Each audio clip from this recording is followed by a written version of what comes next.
Welcome, everybody, to the March 4th, 2025 meeting of the Charter Revision Commission. We'll call the meeting to order at 6:35 and do a roll call of commissioners that we have here in person and on Zoom. So in person, we have Tyler Fairbairn, Doug Hempstead, John Levin, and Rick McQuaid at the end. Online, we have Ed Camacho, let me see here, Jim Clark and Tanya Rhodes Small. I know Carl Dickens is not with us this evening, and Joe is not here at the moment. So we will do our public participation portion. We don't have anybody here in person in the chambers, but we have 3 attendees online. So if any of you would like to participate, could you please raise your Zoom hand, and we'll go in order in which they pop up. The first is going to be Lisa Brin. All attendees, I've been asked to let you know that you have 3 minutes to speak. I'll be timing you, and you will be notified at the 2-minute and 30-second mark.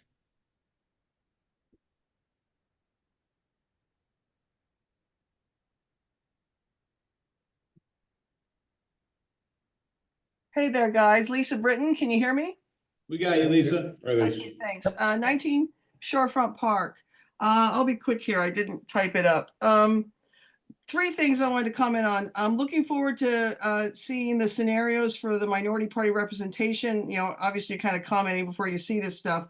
I think I'm really pleased with the comments and appreciate the effort you guys are putting into bringing fairer representation to the city. So just a big thank you on that. The second thing I want to say is on the finance and the budget process from a couple of weeks ago. Just one, I think it's probably the most transparent process we go through as a city. It certainly has the most set of eyeballs on it, and I like it. It's a separation and check and balance with the Common Council, you know, the mayor, the Common Council, and the BET. If I was going to have any 2 comments to make, one would be, it would be really nice if we had a shorter timeline in doing the budget. We do it from September to May.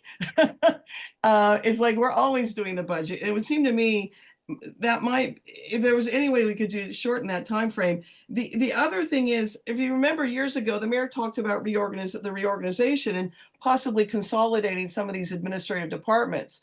And I can't help but think, God, couldn't we solve some of our Board of Ed and city problems if you had one finance director and one CFO where everyone reports in, and maybe we wouldn't spend 9 months talking about, you know, reconciling the Board of Ed and city budgets.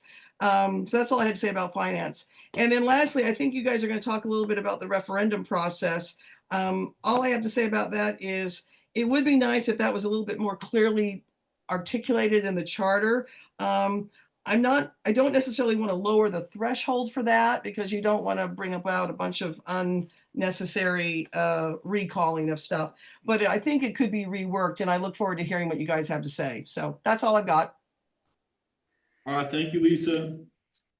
Let's see if anyone else. We have 2 others. If either of the other attendees would like to speak, please raise your Zoom hand. Otherwise, we'll move on to new business. Okay. So we had a couple things here on new business. One of them is not so new, but it's something that we need to sort of actually. Steve, if we could just quickly, before new business, if you could remind us of the timeline of the meetings we have left and when we need to get this to the council. I apologize, I don't have this stuff with me, the paper. That's okay. Happy to do so. Well, technically we have up to 8 meetings left, although one of them would have to be a public hearing. And the report is actually due on Friday, May 30th, 2025, with the council. We get it over to the council on that date. We beyond tonight's schedule, we still need to deal with the finance issues that are outstanding. I was going to say this later in the meeting, but I'll say now, I talked to the president of the council because I thought that the council should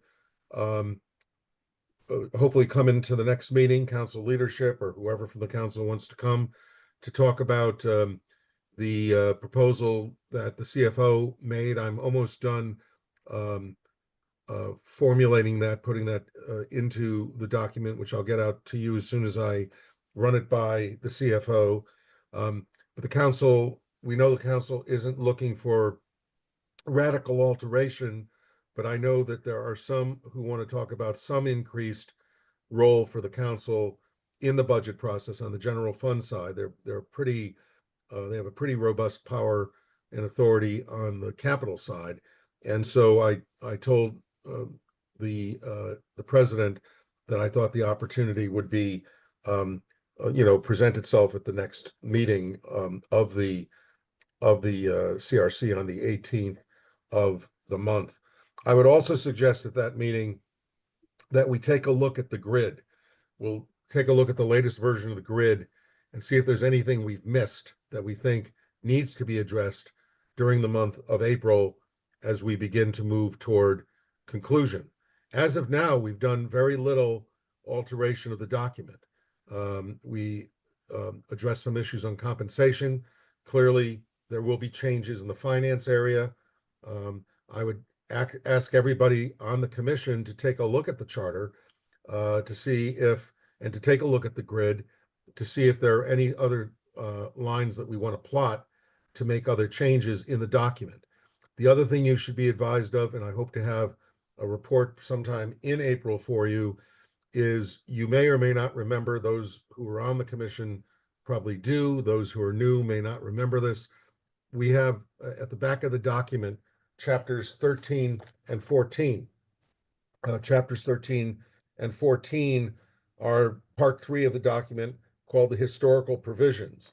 And they address things such as the Norwalk Harbor, streets, sidewalks, and building lines, pensions for certain retired employees. It's actually one. Assessment appeals, the council districts are already dealt with, but then we have a series of historical provisions regarding finance, controller, purchasing agent, tax collector, and public works. I have each of those departments taking a look at those sections.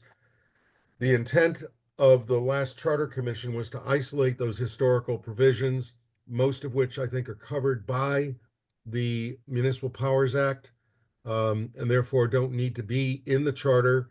And so the intent would be to recommend repeal of those provisions. We just didn't have the time or the bandwidth in the last charter commission to make that final decision, but to remove them, or if the department heads think it is useful or necessary, to integrate them into the body of the charter in their appropriate place. Personally, I think most of them will probably be recommended for repeal, but I wanted to let you know that that's a big chunk of work that is not particularly politically interesting, but it's a big chunk of work that will actually improve the charter itself. So that whole third part of the charter will be eliminated, and that was the intent of the commission a couple of years ago. So I would say for the next meeting, my recommendation is that we will go through the finance provisions, have the council leadership discuss what they think their role should be, so that perhaps by the first meeting in April, the commission could make some decisions about finance. We also should, as I said, we should look at the grid to make sure that we're not missing anything.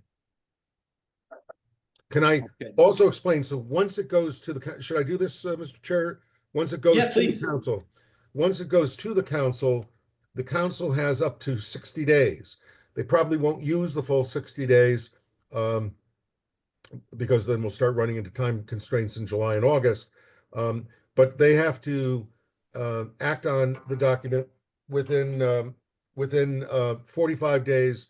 And then they need to have a public hearing. Then with 14 days after that, they have to act on the charter. They could accept it as a final report and approve it.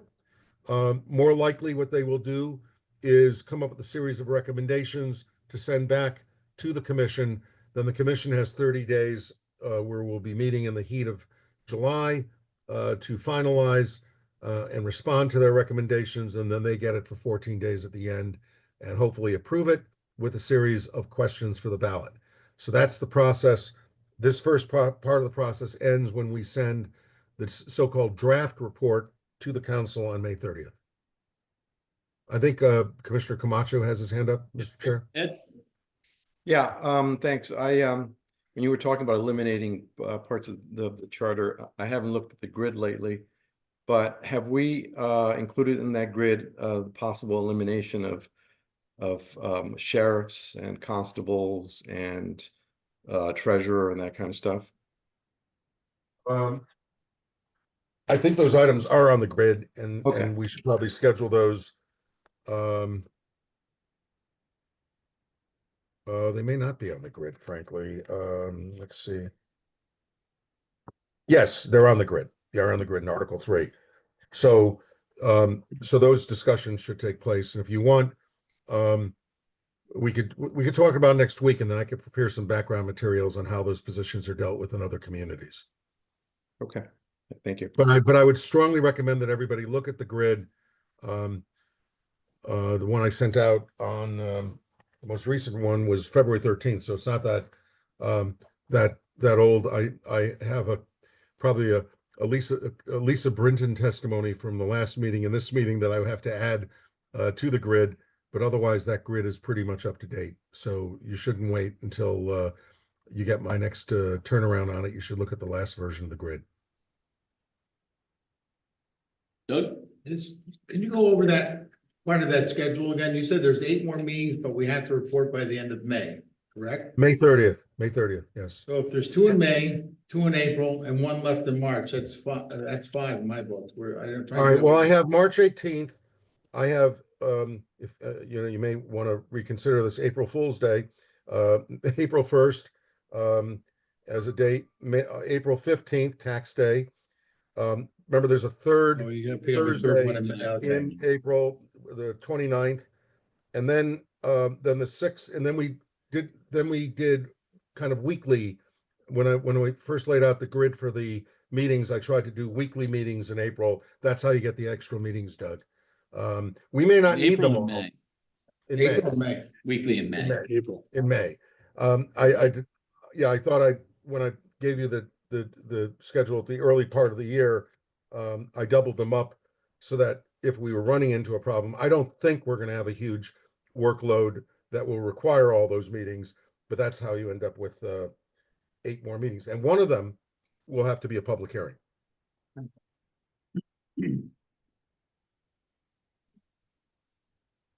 And then I want to leave enough time between the public hearing and our last meeting where we report out so that we actually take into account what the public had to say at the public hearing.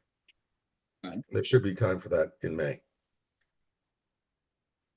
Okay, so that is very helpful. Thank you, Steve. And I think kind of some of the context of wanting to sort that out is because we have our first item on the agenda this evening or on new business is one that's been kind of hanging around, and I think we need to make a decision one way or another, and that's minority party representation. So I think what we've discussed has been 3 scenarios, Steve, that you had put some language together for NPR. I think the first, and correct me if I get this wrong, I don't have it in front of me, but the first would be we keep the 5 districts.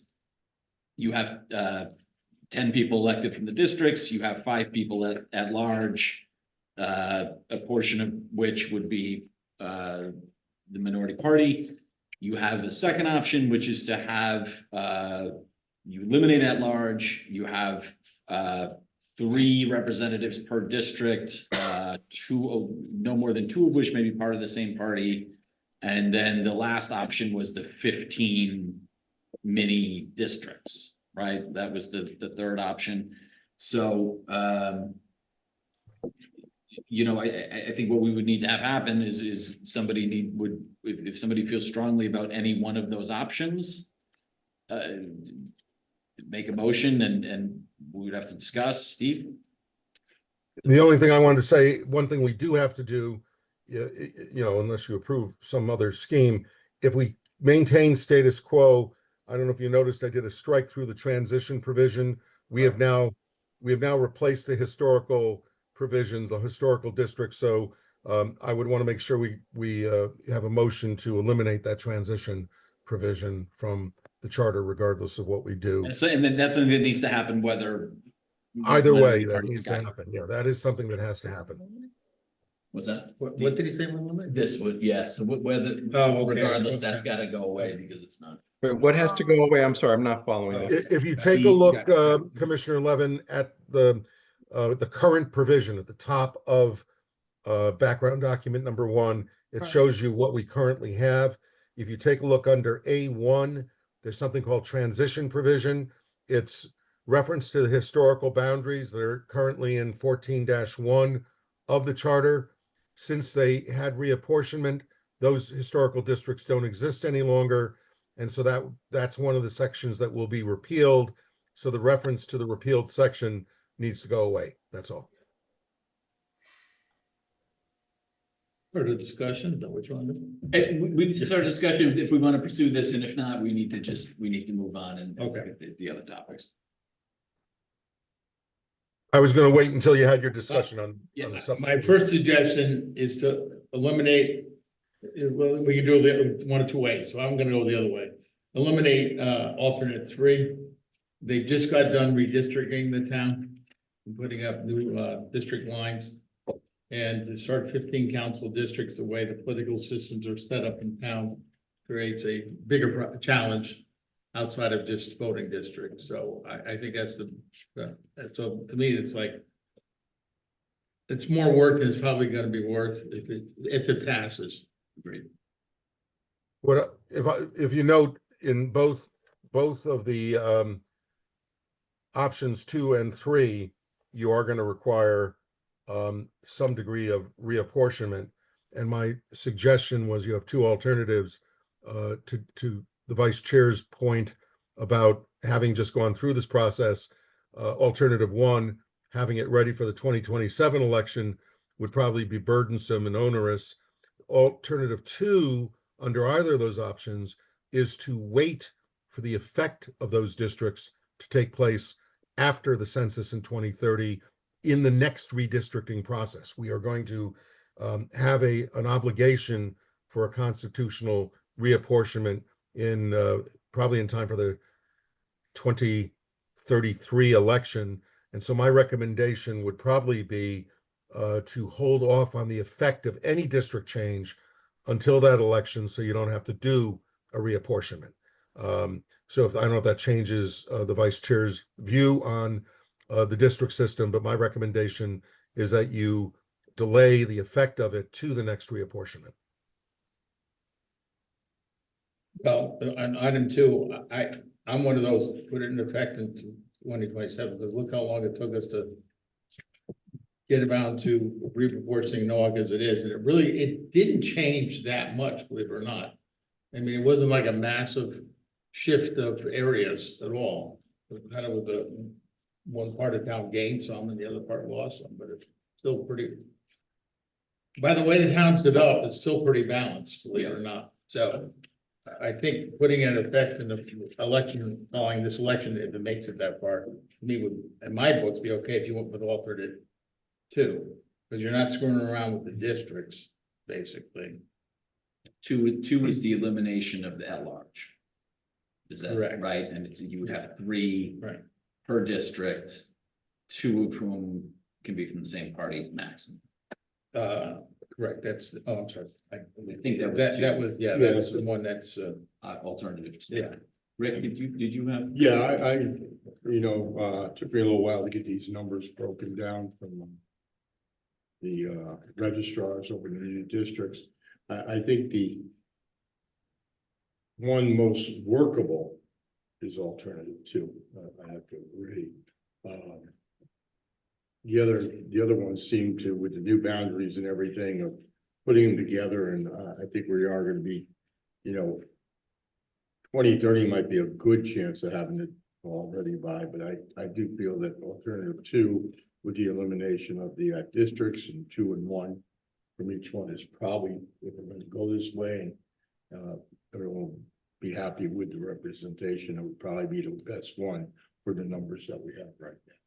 Would you mind repeating what option one is? I don't have those three things in front of me. I don't know where that would be in my email. Option one is keeping the current structure, but allowing for an at-large representation on a representation of a minority party representation in the at-large component. So it's literally no change in the districts. The only change would be an NPR requirement for the at-large members. And I want to stand corrected. I was wrong, and that transition provision needs to go the right way because Rick McQuaid is absolutely right.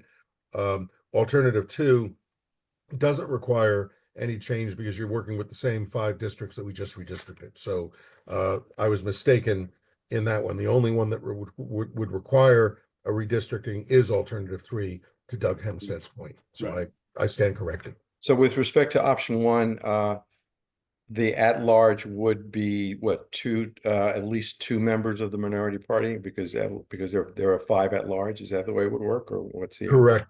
Each party would nominate a maximum of 3, and therefore the top 3 get it. So whichever party becomes the majority party I see. ends up with the 3, the minority ends up with 2. Okay. And option number 2 was? Option number 2 is to keep your districts as they are, except have 3 representatives from each of the districts. You have the 15-member body, Right. and you have a mini at-large, maximum 2, a majority party, 1 minority party. That's the Waterbury model. That's where Waterbury went after they broke up their at-large system. They created a district-based at-large system with 3 representatives from each of the districts. And then option number 3 that we are not even considering, I think, is what? Well, option number 3 Needs a is lot of work. 15 districts, no at-large. You'd need to have redistricting for the entire city because you'd have 15 districts instead of 5. And there's So no NPR in that. It's just 15. It's just 15. It's no NPR. I think that the theory that I posed in doing it is by having the smaller districts, it gives neighborhood leaders of any party the option to buy really good sneakers and shoes and get their shoe leather fixed and go door to door. The districts would be relatively small, and that would maximize the ability for mavericks or outlier candidates to actually win in a smaller district. That was the theory behind it. It's kind of an alternate to minority party representation by having the smaller districts. Got it.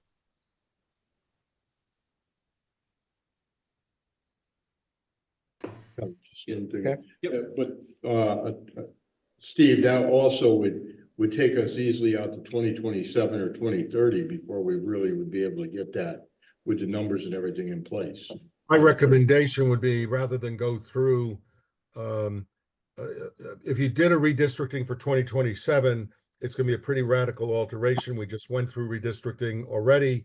So my recommendation, and then if you waited till 2029, then you're not too far away from the census in 2030.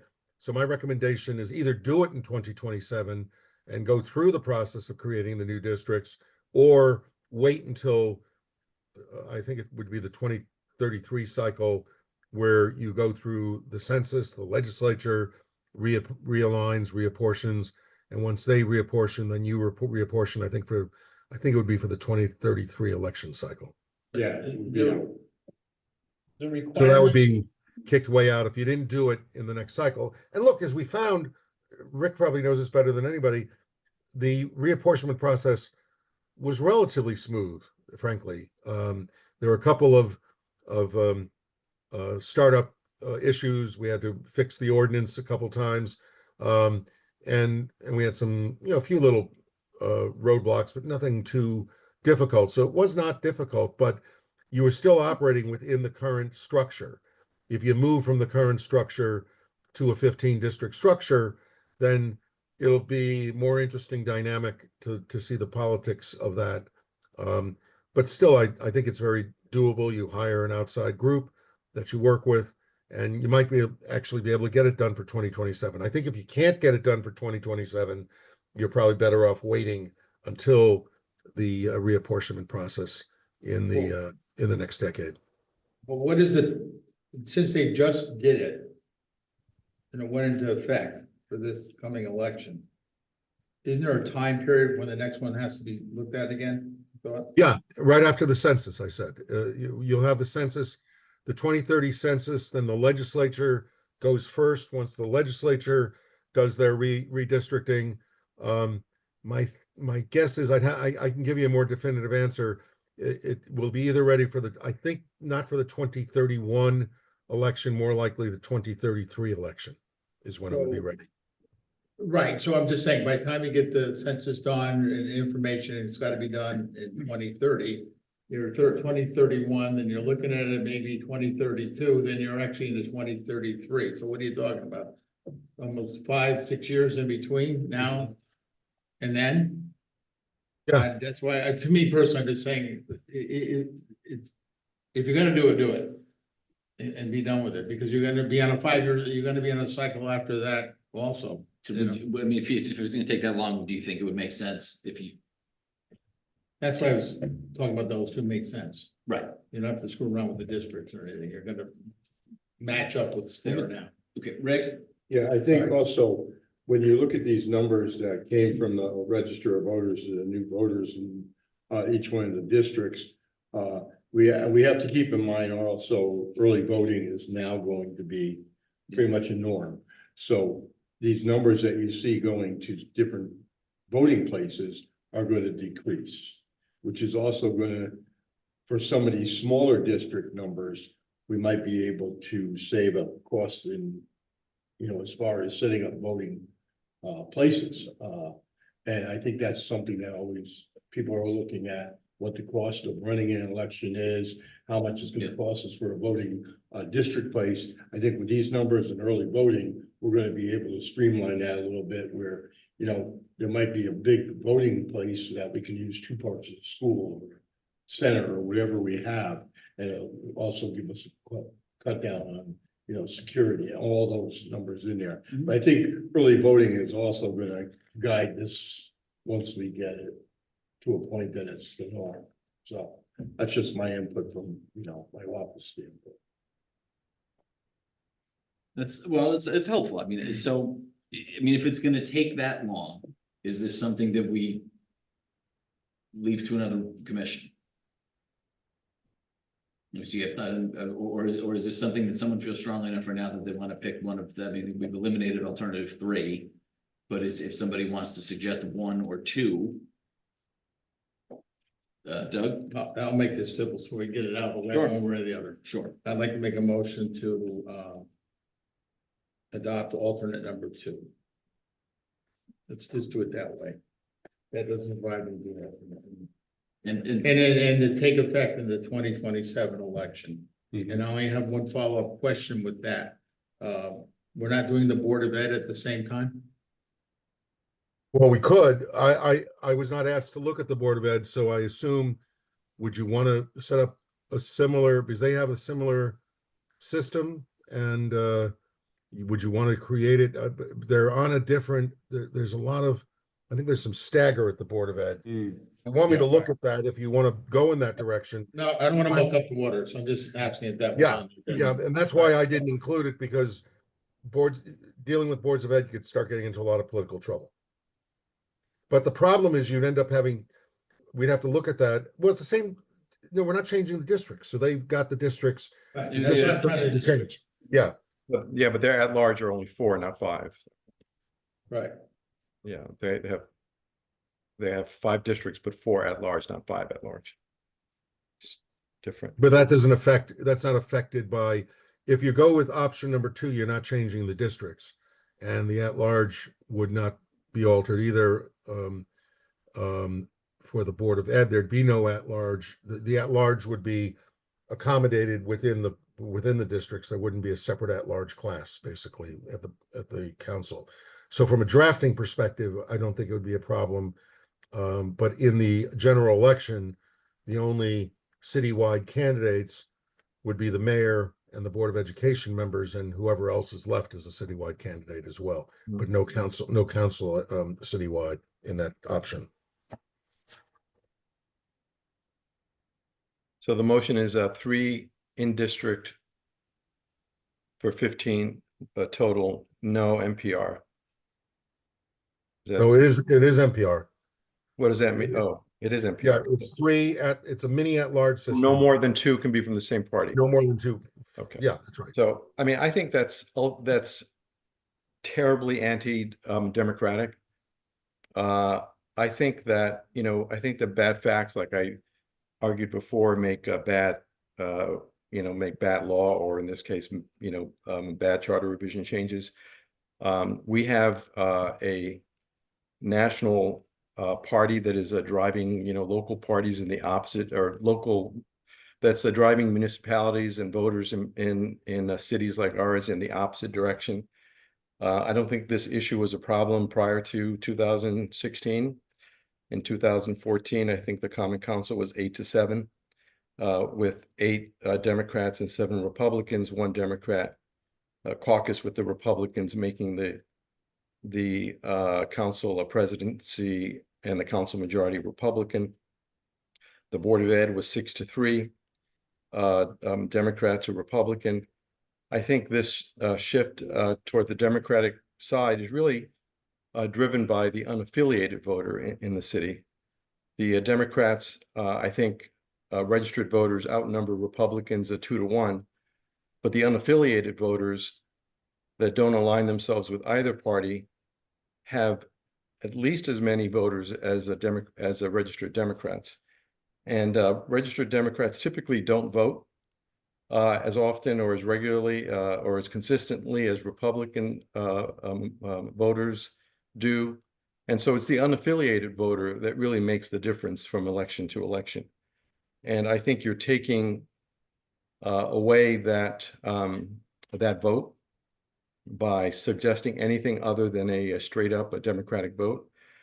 And I think it's ultimately, I think for the next 4 years, you're going to have probably the same situation that you've had since 2016 in terms of how the electorate in Norwalk votes.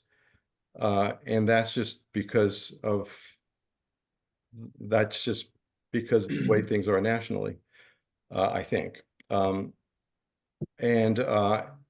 although, all politics is local for the most part, I guess part of the vote, the consistently a Democratic vote, has also been because Harry has done a pretty good job as mayor by all accounts. The other thing is, I don't think that any of this stuff will pass a 14-1 Democratic city council. So I think we're really spinning our wheels here. So I'm a no vote because I think it's fundamentally undemocratic, and because it's not going to pass anyway. Doug? I disagree with you respectfully, always do, Ed, once in a while. That's fine. To me, one of the example you utilize to me is one of the ones that have always kind of bothered me a little, because the unaffiliated vote, and having come from a minority party that joined a major party, the rules are not made statewide to really give them the same opportunity somebody has as a major party.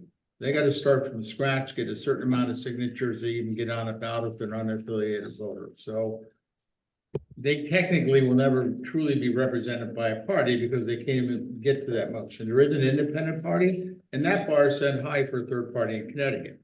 It always was when we were independent. So to say that group swings one way or the other, you're absolutely right. That's usually what happens.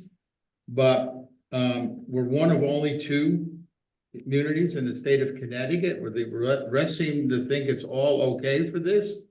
And that would leave us still one of the only 2 that does not have a minority representation role at elected offices. So either all the other towns are incorrect or they're correct. I don't know. So, and look, I've been on both sides of the game. I brought this up before, Ed. So I get it, but when we're not allowing other voices in the city that also have a vote at all.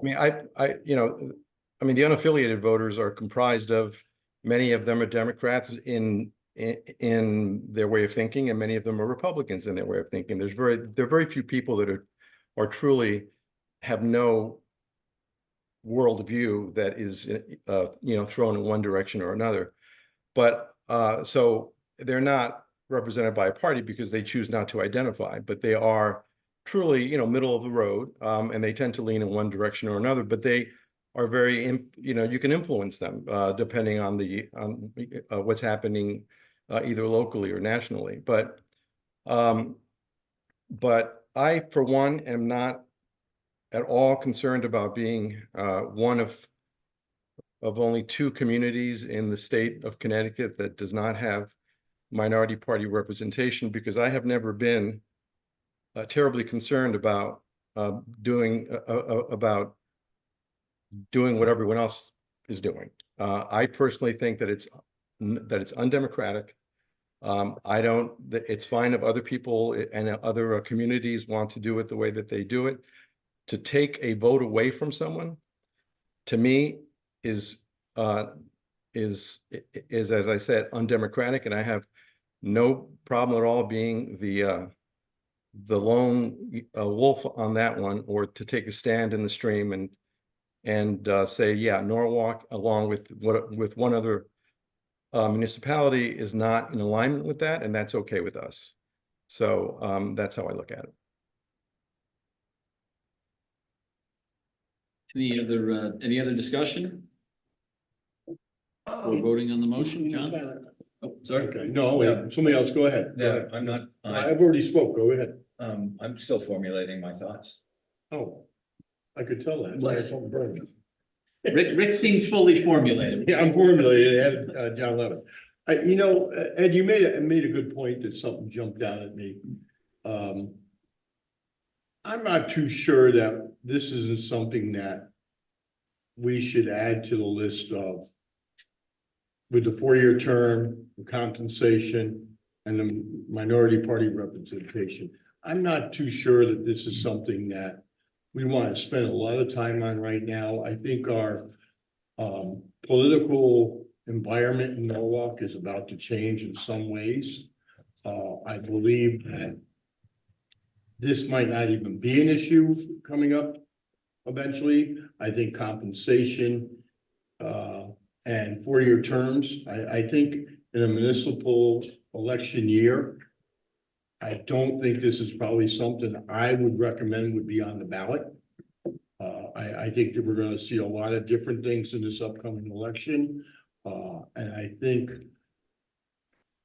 if I was to have a voice or a suggestion make, I would probably take this along with the compensation and 4-year terms or term limits or any of those, and put them on the back burner for the next cycle that we go through, and really get to the meat and potatoes of the budget and other things that we have on our agenda for this charter. That's my own opinion from sitting in the wise owl tree, I guess. Thank you, Rick. I'm inclined to agree. John? Okay, so my thoughts are still being, are not fully formulated, regardless. I think it's super clear that Norwalk does have a problem with its election system. And that in terms of voter representation, and that's profoundly true with the at-large races, where again, 55% of the votes went to Democratic candidates for the council, and yet 100% of the 5 available seats were awarded to those candidates. So there is a problem in my view, and the problem needs to be fixed. However, I don't see option number 2 as being the way to fix it, or a good way to fix it. And I'm agreeing with Ed that option 2 is actually profoundly undemocratic, but for different reasons. And again, I can speak to this as a Republican, and Ed, of course, cannot. Under the Republican bylaws, each district selects their district candidate. So each district committee of the RTC is responsible for selecting their district candidates.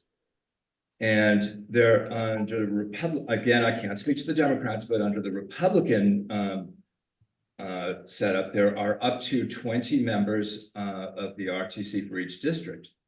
So it would be these 20 individuals that would basically, I think as a practical matter, would be selecting who would be serving on the council for their district.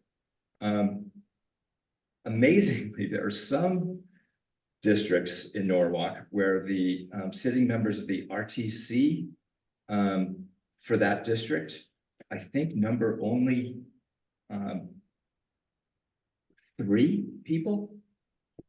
So Out of a possible 20? out of a possible 20, correct me, Rick or Doug, if this is incorrect, but it would be effectively 3 individuals selecting the council representative for their entire district, which is going to be roughly 20,000 people and 10,000 plus voters or so, more than 10,000 voters or registered voters in each district.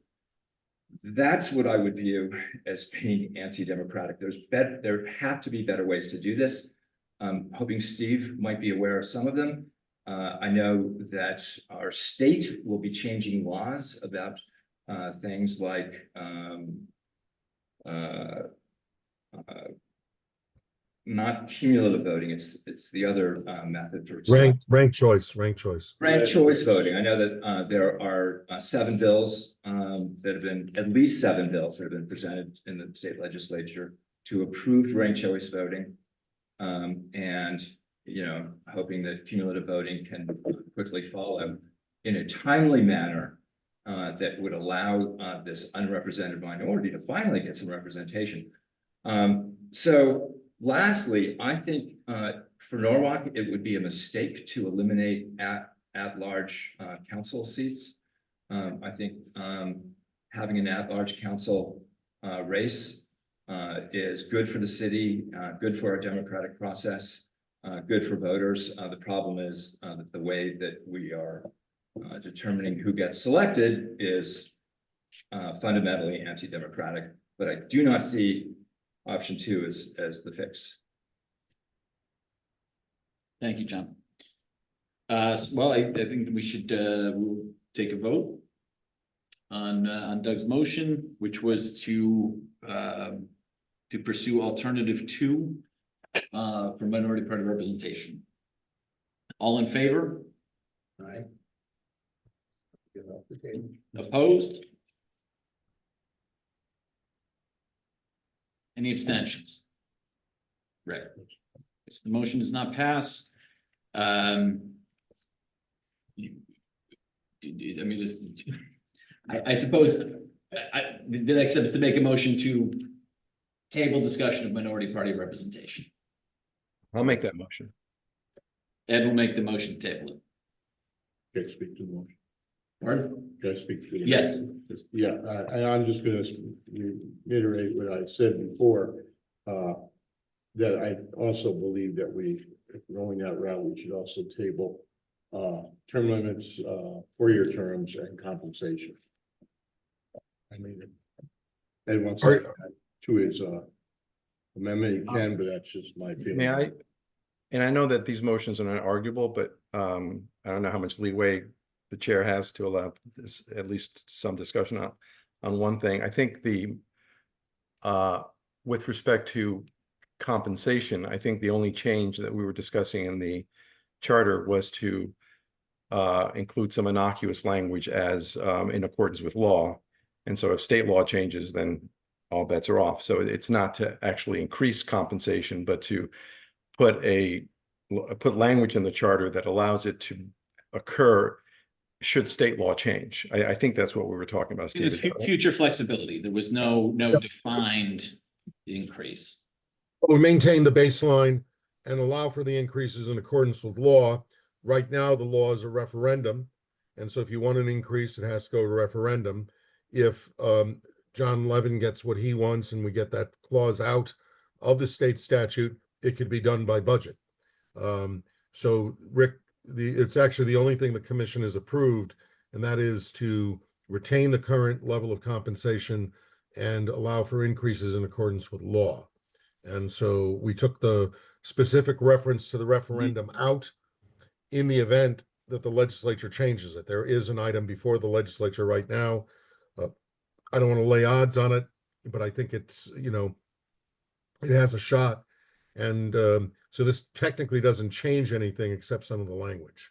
So my suggestion, Rick, would be if you, the motion to table is fine, but that one portion of it, I think we've already decided that thing anyway, right? Have we voted on that, the language in the charter about in accordance with law? So that's already part That's of been voted on, yeah. I have a We question. voted unanimously, by the way. At least that's what it says in the minutes. Jim? Yeah, a question regarding the 4-year term. Let's just, given our current environment that we are going to be, that Harry is not going to be reelected, would that change how it's perceived if it's put out to the public when for a new election? Is there any difference? Does that make any difference politically, the fact that it's not like Harry is seeking another term? My inclination was that it would perhaps make it more palatable. I think some of the people who were opposed to the 4-year term, I think the opposition to the 4-year term, and this is going back to when we did the prior commission, was I think people thought it was a power grab Right. for Harry, right? Which we now know is not the case because he's not running again. The other opposition was that the people didn't like it if there was a 2-year term for the council members. Right. So I think there was some discussion that, and I think some of the public comment we've gotten on the issue has been, if you're gonna have a 4-year mayoral term, you should have a 4-year council term as well. It seems to me that the environment is actually a little more conducive to, I think, people being accepting a 4-year mayoral term, given that it's not connected to an incumbent. So just, and the environment wasn't like that before, during charter revisions. Is that correct? Make sure I want to understand what's going on, but that's just how. Jim, why do you say the environment is such that people are more amenable to a 4-year term now? Well, I think that it seems a lot of people were thinking that Harry just wanted to have a 4-year term. It's all about Harry wanting that. And so, At the age of almost 80 years old? no, before when it came up. Yeah, oh, I see, but. Yeah, when it came up before. And so Came now, up in 2016. basically, since no one is up for reelection, it's kind of, it's an open question now. People can think of it more like, oh, as it's not connected to one particular candidate. So if this is not connected to a particular candidate, I think it has the best chance of getting, a positive response across the board. More than in situations where you had an incumbent who was seeking reelection. That's all I'm saying. And the 4-year term would take would go into effect in 2 years? Whenever in the future that we decide, but just the fact that there is no incumbent who's has a hand on the scale of things, or perceived, because I don't think Harry did have a hand on the scale, but it perceived by some that it's a benefit to the incumbent. And those of us before, who've been talking for years and who've been involved, for example, in budget processes, we know that this 2-year cycle puts a lot of stress on different parts of our city, for budgeting, for long-term planning. We've talked about that. And so we've known that for a long time, but I don't know if maybe we just haven't done a good enough job educating the public about the stresses that it puts on our city by having these shorter terms of election cycles. So, whether it happens this time or not, it just seems to me that this is a good time to present the 4-year option. So it sounds like, Jim, it sounds like you're kind of like you're talking about, aligning EET with the mayoral and other roles. Yeah, you could say that. Fair. So let me just say, I don't necessarily disagree with the 4-year term for mayor. I think if there's, for purposes of consistency with entering into contracts and, long-term projects and stuff like that, it makes sense to have a 4-year term. But in line with what people are suggesting, that they would then want a city council to have a 4-year term as well. The problem with that is that you have to stagger it so that maybe you have the Board of Ed also, the at-large be a 4-year term and a stagger the 4-year terms. In fact, the Board of Ed is a 4-year term, but just to stagger it so that each year it's not just, so it's the mayor and the either in district of BOE or the in district common council and the at large BOE or something like that. So it makes more sense. But I think without talking about compensation for the common council, I don't know too many people that are going to sign up for a 4-year hitch at $60 a month. I think that discussion might await maybe a change in the state legislature so we can sort of attack it all at once, because I served on the board on the Common Council for a year. I know that Doug served for many years. It takes a lot away from your work, from your like a paying job. I don't know that I would want to commit to 4 years of that, and I didn't. I left after a year. So Doug stuck around a lot longer. But I guess he had a little bit more flexibility than me in the course of the evening or something. I don't know. But so I think that those conversations need to occur, because there's so many moving parts. You want to make sure that it's staggered so that every 2 years you're going to have an election of some sort, albeit for Board of Ed or the Common Council, but or the mayor, but it's going to be staggered in such a way as to ensure that people will come out and vote. Because the problem is that when the mayor is not on the ballot, a lot of people don't come out and vote, and then you end up with a weird situation, I think. Yeah, so I think we can perhaps revisit that stuff at a later date, but for now, we should vote on Ed's motion to table the NPR discussion, and then we can move on to the budget discussion we had. Just for a I point of think Rick had a motion also to table a couple of things. Do you want to still do that motion, or? I'd leave it there, but I'm sorry, but was that part of? well, I would say if Ed wanted to amendment to Ed's motion, but Okay, yeah, I'll go with wherever you. okay. Just to move. point of information, I'm gonna ask, make sure we're clear. So we're tabling this. This means that at any point, somebody could bring it back, make a motion, bring it back off the table. Or Correct. it's the thought process, we're not even gonna take this up. Well, I think tabling it gives us the opportunity to revisit it later on. Okay, the that's what I exception- just with said. the- I wasn't sure with the. With the exception of option 2, which we have voted on. Which option 2, we've Yeah, said no. okay, I just want to make Yeah. clarity with the intent. That's a fair point. I'm sorry, Steve? I was going to raise that precise point, that if you table it, it is still sitting on the table, Yeah. and you'll have to raise it at some point before we end. So I just want to make sure everybody understood that that's what the element of a table is.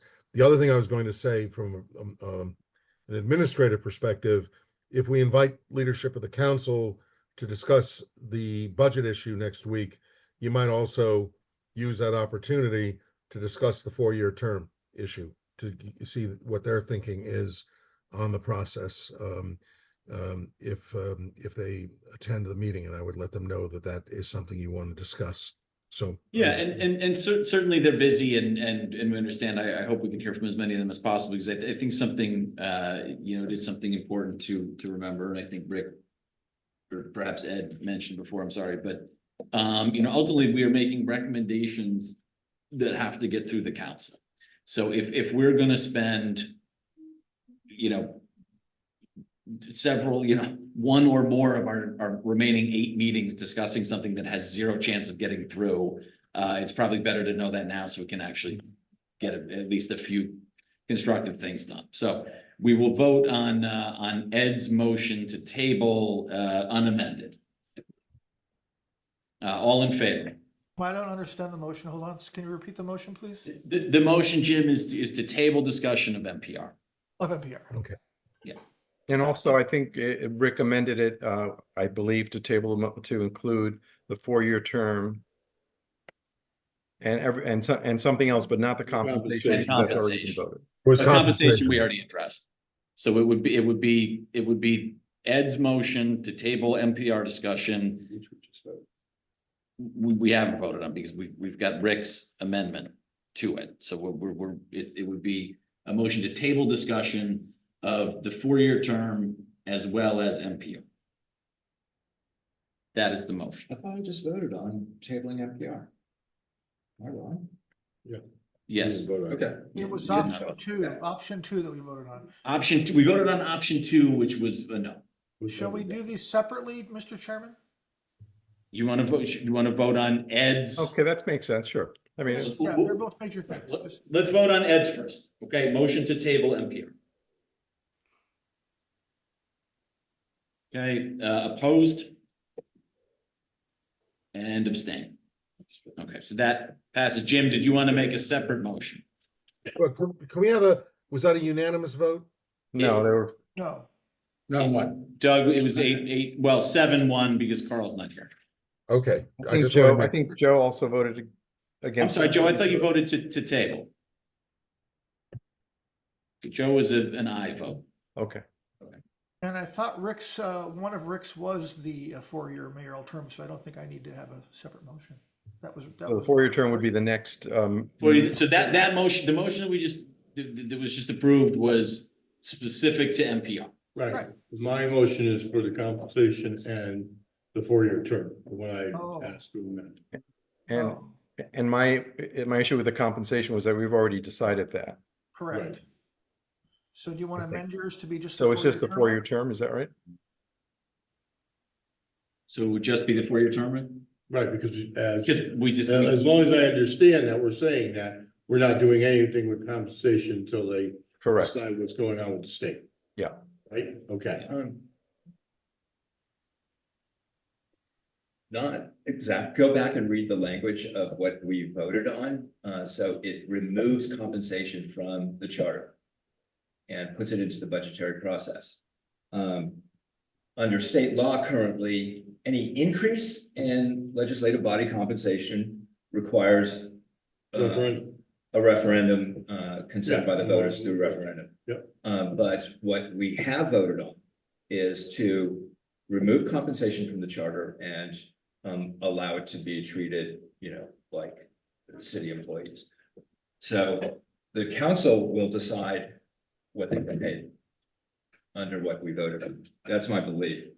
Steve, please correct me if I have. let me read what we did.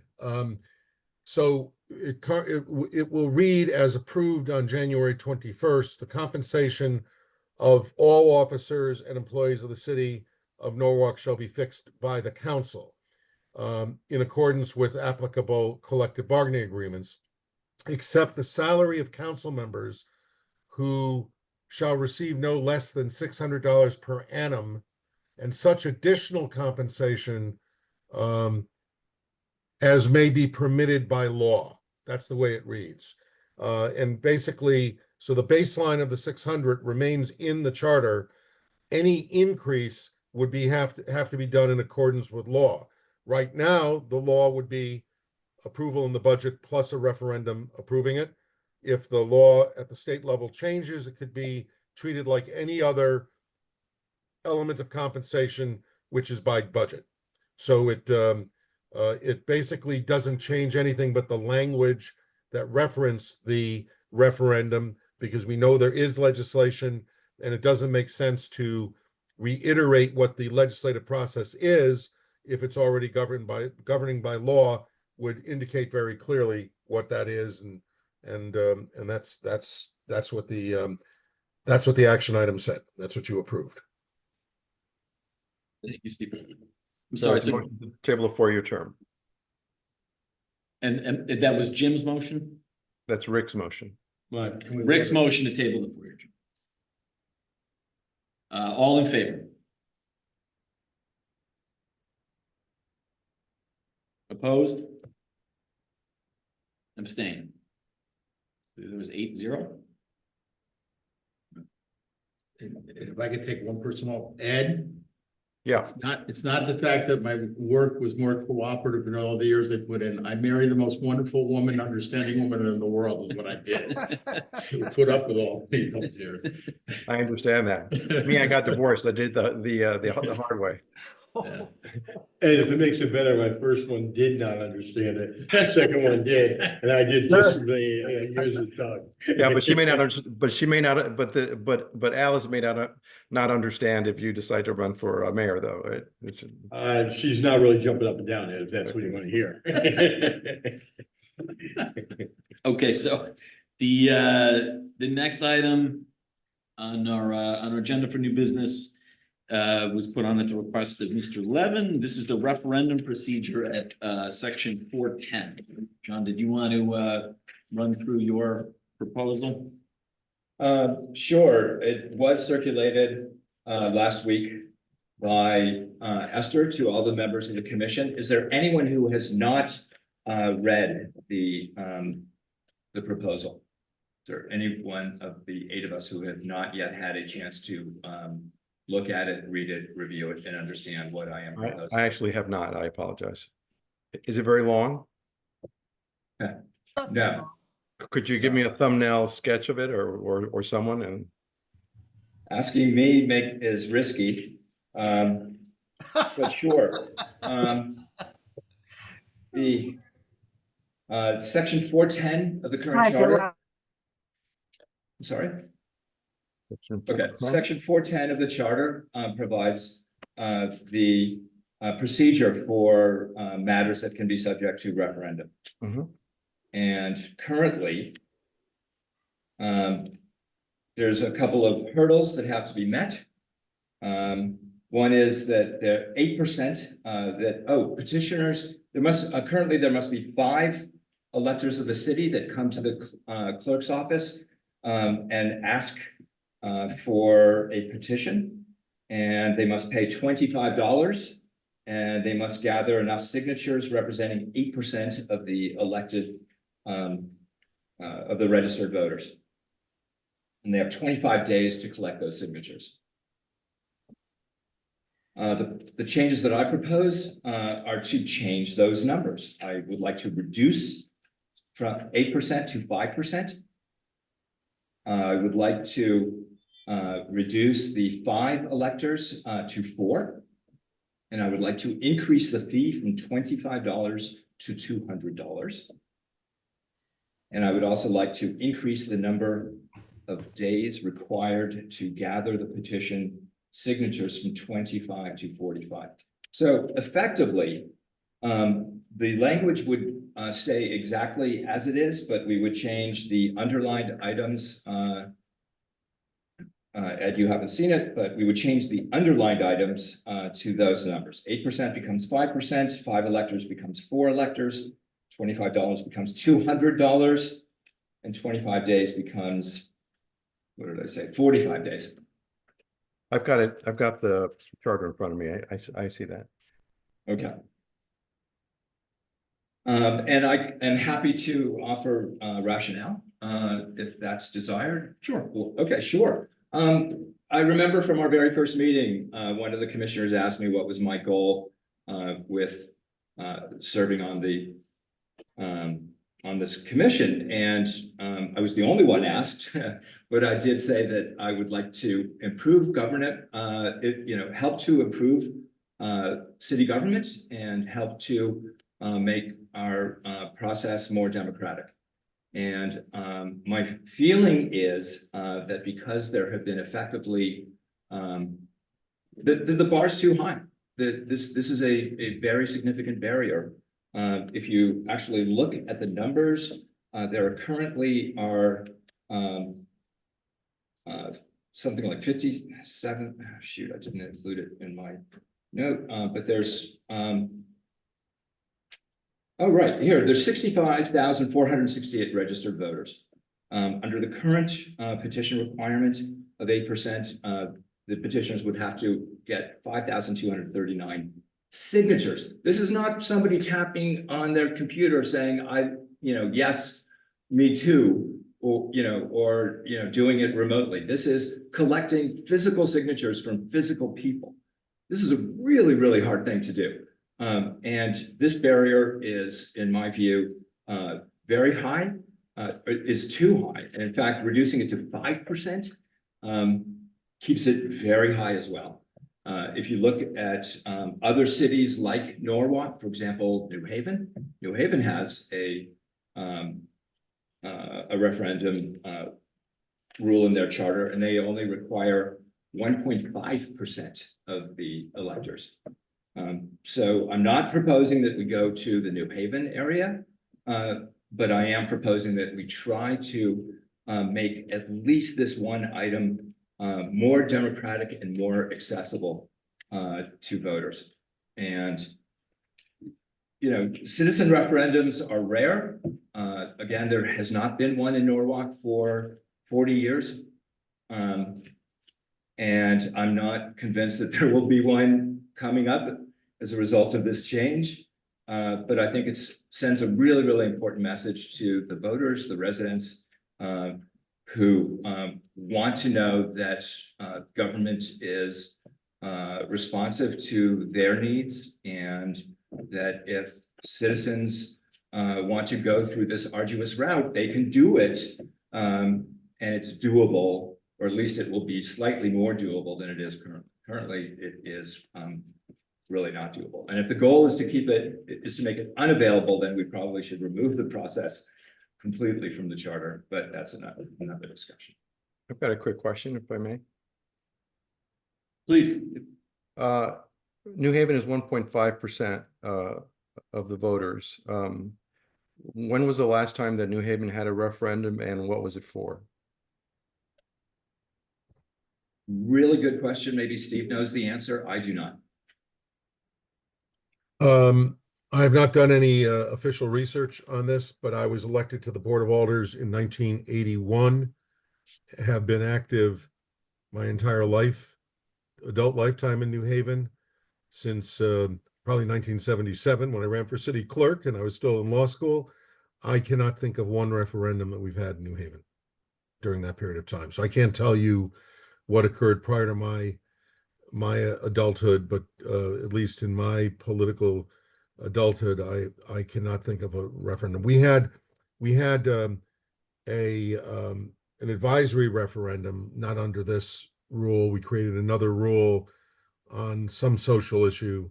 I can't remember whether it was immigration or something like that, but it was not a referendum on a substantive. I'm not saying that's not substantive, but on the budget or on an ordinance or something like that. So in my lifetime, I cannot think of a referendum in the city of New Haven. So my thinking, other than charter revision, actually, but that doesn't come under that category. Right. So my thinking is, you know, particularly now that we still have a 2-year term, if people really don't like what the city council has done or the mayor has done, and with ordinances or with a given ordinance or whatever, then that's what the election is for, in part. And they can also decide to run for office, to run for city council, which I think requires less signatures than that, than even what you propose, John, for to do a referendum. You know, these things have the tendency, when they occur, to basically stop city government in its tracks to some extent, because now you have to ramp up for an election. Whatever ordinance there was, is up in the air. They occur so rarely that it's really kind of a moot point in some ways. It is perhaps a feel-good change, but not one that is of any real substance. I think that's what the ballot box is about, and also what the ability to run oneself for office is about. I think that both of those two options are a lot easier than the referendum process, whether it's 1.5% of the electorate or 8% or 5% of the electorate. Those other two options are a lot easier and are a lot less disruptive, and are more consistent with the type of democracy that we have, which is a representative democracy.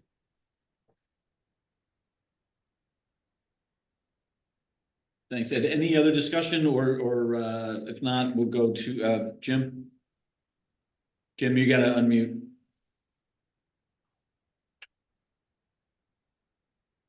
Okay, thank you. So I actually have no problem with the going from 8 to 5%. I have no problem with the increased fee.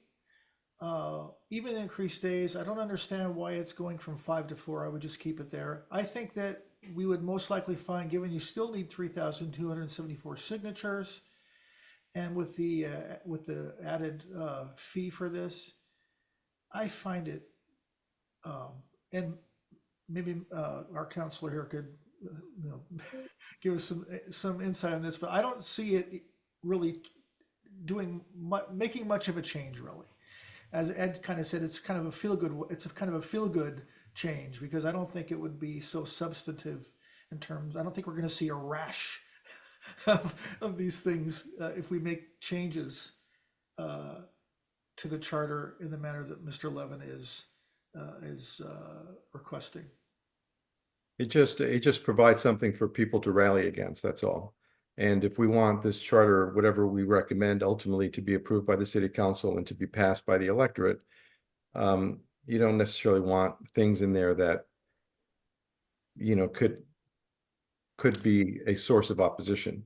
Ed, that's a good point, and which is also the reason why I ended up, even though I talked about the 4-year term, I agreed to table it, because you have to look at the reality of how it's going to be perceived and the other things that are going on in the city. So I don't see it would harm it, but it might be a hurdle to get it, to have it added, be one more thing that people have to vote on. So I don't think it's making that substantial of a change in the way our city will operate. All right, so John, sorry, go ahead. So Jim, your concern is that the change is desirable but not sufficient? Well, I think I'm Ed, confused. well, no, I was saying, as far as what you're proposing, I liked everything but the number of people. But then Ed made a very good point. We're having all these things that are going to have to get voted on by the public, and this is really almost like a feel-good change to our charter, which really won't change the reality very much of in terms of the number of petitions we get under this part of the charter. So, looking at it realistically in that regard, I can see why we probably would be better off not to do it this time. Rick, and then Doug. And a silly thought, I think we're running out of election days. With early voting and absentee voting and primaries and everything we have going on right now, I think with something that hasn't been broken really, or even been used in quite a while, I just don't know if we could, fit it into, scheduling for a 45-day time period. I don't know if the big change in the registered voters is going to make a difference either. So I have to tend to agree with Ed and Jim, is that it's a feel good, but it really doesn't seem like it's the good. That's all I have on it. Okay. Doug? I just, I know when I was in office, there was a subject of a call for a referendum, and they got signatures. They did not meet, on one, they did not meet required signatures. There was another referendum when we split P and Z. And the referendum actually passed, but did not meet the minimum requirements of the percentage of registered voters to meet the right threshold. So it was up, the ordinance stayed as it was. I truly believe is, that citizenry has a right to petition government for sure. Yes, I agree. I don't care whether we make it 5% or even 4%, the bar is so high. And then here the worries are, which is one of our worries when we looked at this once as a council, but didn't take it up, was the capital budget and the operating budget are subject to a referendum. And then if you throw in the timeline for the amount of petitions, the time to get the petition signatures, the amount of time it's out, it's posted and out. you could end a fiscal year with not having an operating budget for the next fiscal year. Hmm. All right, considering how late in the process we vote on the operating budget, no. So actually, no, under section 4-10, the referendum goes into the next municipal election. Next regularly so- scheduled municipal Right, election. so you can't move forward with your budget if you have. No, that's not accurate. Okay. That Show me is- Where that is accurate, sir. What's that? Show me a referendum, if you could get enough signatures. Yes, then it becomes a ballot issue. Right. But we Yeah. had a budget. No, the budget is the budget. And if there's So a, what would you do? So I'm Sure. just gonna give you the scenario. So we'll just say it doesn't stop the process. So the budget passes. Mhm. The petition says we want the budget cut 10%. But you can put in a percentage and whatever passes by referendum. There's a process in here that the Board of Investment Taxation has to have a meeting and a public hearing and then reduce the process. So if we wait to the next election, which would be the federal state election, which would be in the November, the following, November of the year that it's taking out. It would have to be, otherwise it's moot point. so under So- the existing charter, the referendum occurs only in the next regularly scheduled Election. municipal election. I mean, Municipal well, then election. it's moot point for budgets. Right. Sorry, take that back. Okay, Well, but if the referendum is on the budget, if the referendum is on the budget and then the referendum can only be voted on in the next election cycle, the budget that the referendum is pertaining to has already passed and gone into effect, so that referendum becomes moot by like de facto, because it's no longer a thing anymore because the budget went through. so the Secretary of the State office has the responsibility of reviewing every referendum that goes onto municipal ballots. And my guess is, I don't know how that system works, but I would believe that if there is a referendum that contains language that is de facto insufficient, then the No, it would Secretary- not be, no, it's not because the language is insufficient. It's because by the time the referendum occurs, the thing that the referendum seeks to affect has already occurred. Right, so the language of the referendum would be referencing something that. Well, it would wouldn't not be so much the language, it would be the timing. You know what? So you're describing a hypothetical situation where a referendum actually happens, which again, in our city hasn't happened for at least 40 years. To be honest with you, I mean, the hurdles is exceptionally high right now. We'll go to another century without a referendum. And I'm not saying we need a referendum or anything. What I'm really saying is that I think that we should be respectful of the citizenry, respectful of the voters, and lower this bar to make it slightly more possible. But Just then- move it to the right direction. And, I actually think that anyone who wants to go through the work and quite frankly, agony of pursuing a referendum, is probably doing a great service for our city, and for its voters, just simply by causing people to discuss one issue that is, relevant to them and think about it, which is so much more engagement than we have currently. So a referendum would have that very, very positive impact of engaging voters and getting people to talk about something. The other part is that if you have dissatisfied citizens who are very unhappy with something, and we had that in Norwalk with the leaf blower ordinance. This is an alternative, and saying, oh, well, they can just vote out the council or something like that. I don't believe that is realistic. And I think that allowing this form of direct democracy, it's already in the charter. And I'm really just talking about just changing the numbers. Another thing is that the possibility of a referendum, I think, promotes public trust in government, which is something important. that people know, you know, we can do this. And if anybody looks at the numbers, they'll say, shit, there's no way we can do this. To the point that was made before, though, if you're that upset about the ordinance, it's easier to run a candidate against the person that supported it and vote them out than it is to do the referendum. Again, the problem there is that the council is currently 15 people. So it's not, an ordinance is not decided by one council member. An ordinance is decided by the entire council. Well, by whoever votes for it.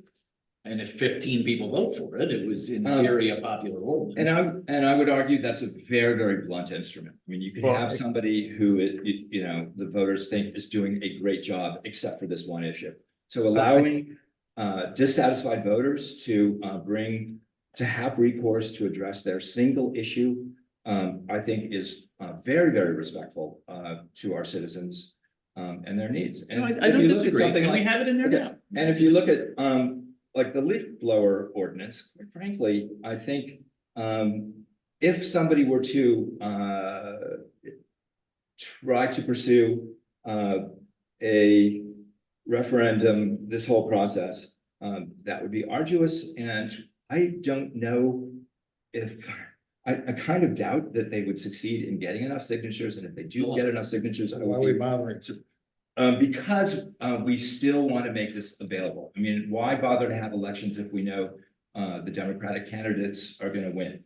Well, look, I think that it's not, what we're doing It's is not we're the same, creating- it's not the same issue. Okay, we are. I think Steve made the best point without making the point in this conversation.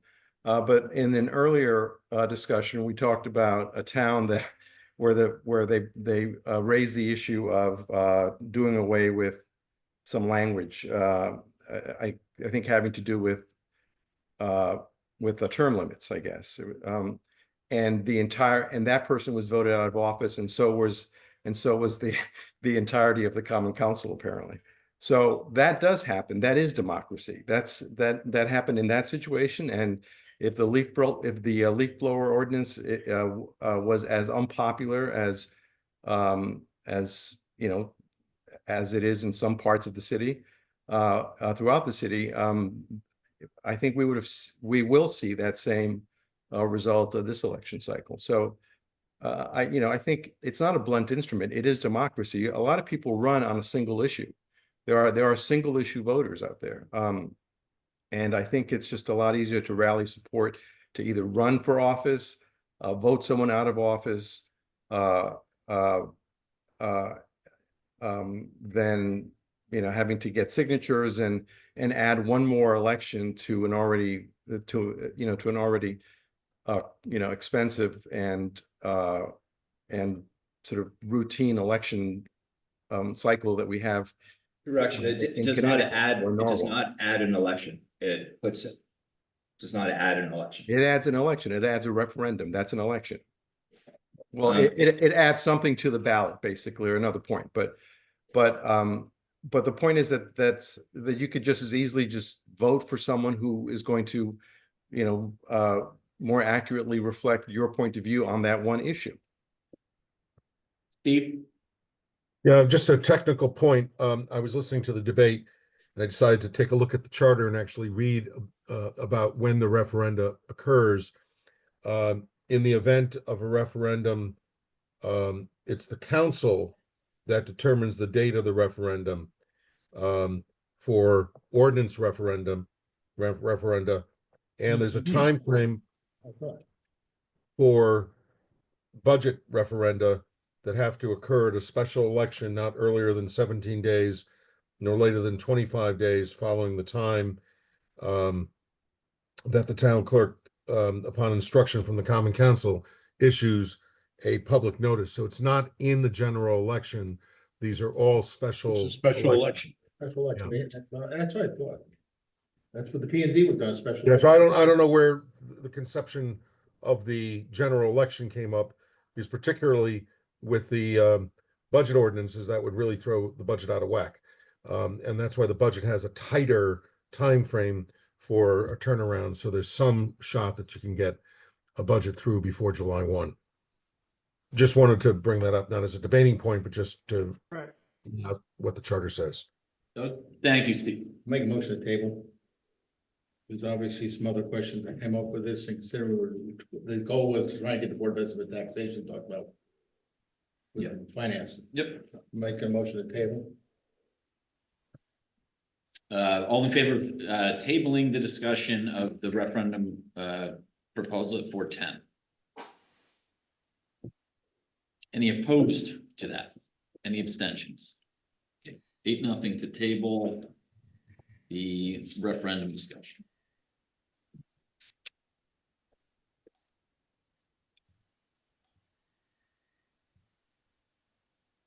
All right, so and I don't know that we'll have a chance to get to all of it, but we were going to discuss the general fund process and this was, Steve, correct me if I'm wrong, we were going to discuss the proposals from the CFO. Yeah, I don't have that info Okay, ready. It won't be till the next meeting. I thought you wanted to have a general discussion.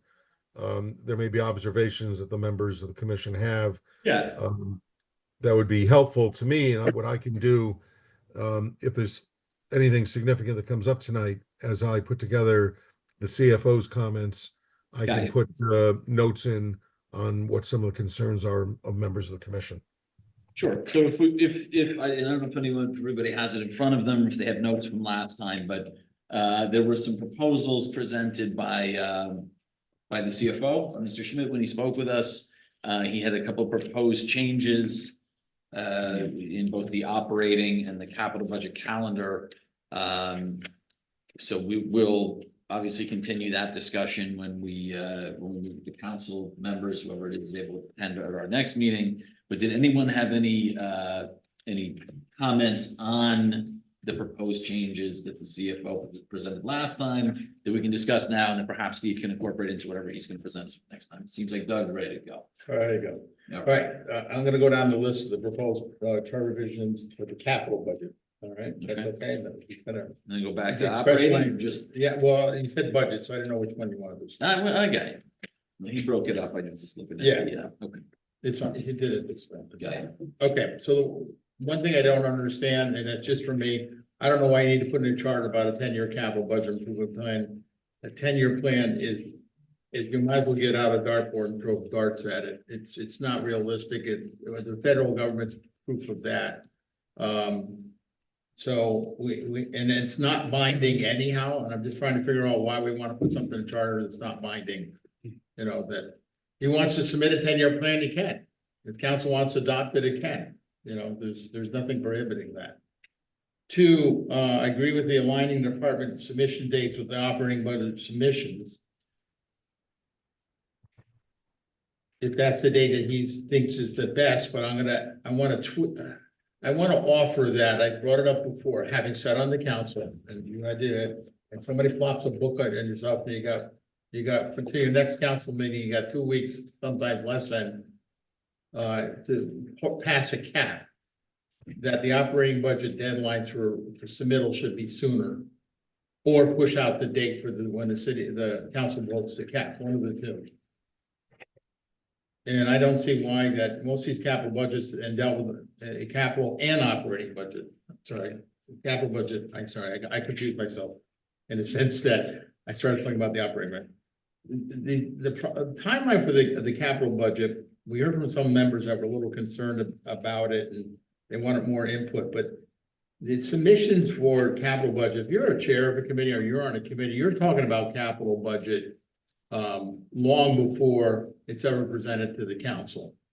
You know, so I think communication is fine. I don't think there's any problem with the overall deadline for anything. Clarifying the role of P&Z, yes. That was always a foggy area. And I know in past practices, sometimes the council would just ignore whatever they did. So just being upfront with stuff, because it kind of, the role they play, it's supposed to be on the planning side and looking at whatever's being planned out. But it didn't always work that way. The rest of it, I had no problem with. I think, the only language that needed to be a little tweaking, and I didn't write down specific, is just what, being very clear, the council can only spend what within the BET's overall recommendation for total dollar. It was always a little fuzzy the way it was written. Okay. And it used to be the rule of law, if a department didn't request it in that particular year, you couldn't fund it. Or it had to go back through the process again. It happened, I know it happened under Mary Rilling, it happened under, I think, Moshe, where they had to go back in and request an additional funding for an item that wasn't in the budget before the council voted on the end. So there is a process, and I think it's a fair process. So what he suggested, and having experienced it, it makes sense. Okay.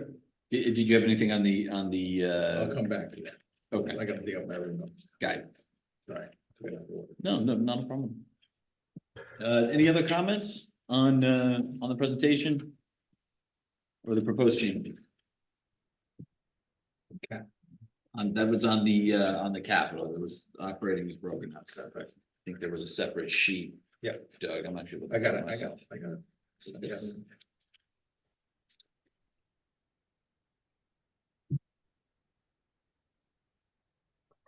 Ed and Rick, I know you both sat there before, so I'm gonna bring that up on the operating budget.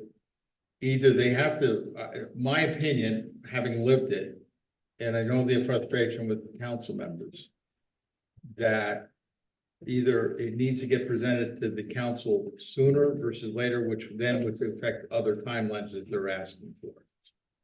I don't think a 2-week is sufficient for an elected body to make a decision on what's the total cap. It's hard. You're rushing to get a public hearing in them, which is not required, which should be required. There's not one requirement either for the capital budget to have a public hearing. It's usually been left up to the chair of the finance committee. Ed, are you talking? Okay. Ed, you're on mute if you. You're on mute. You're on mute if you're talking as fast as you were talking. Thank you. I was talking to my dog, I guess. So I think to the extent that the city council is basically deciding on the overall number, the cap, not Yeah. not a sort of line item All right. thing. They probably need less time than the BET certainly, because the BET has, is meeting with each department heads, is deciding things line by line, for the most part.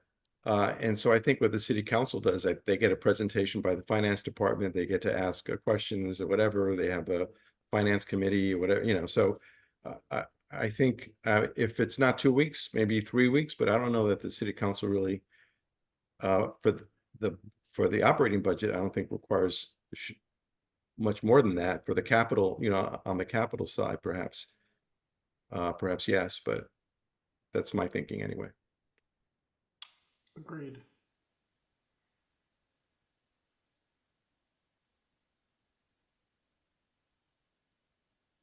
Any other comments?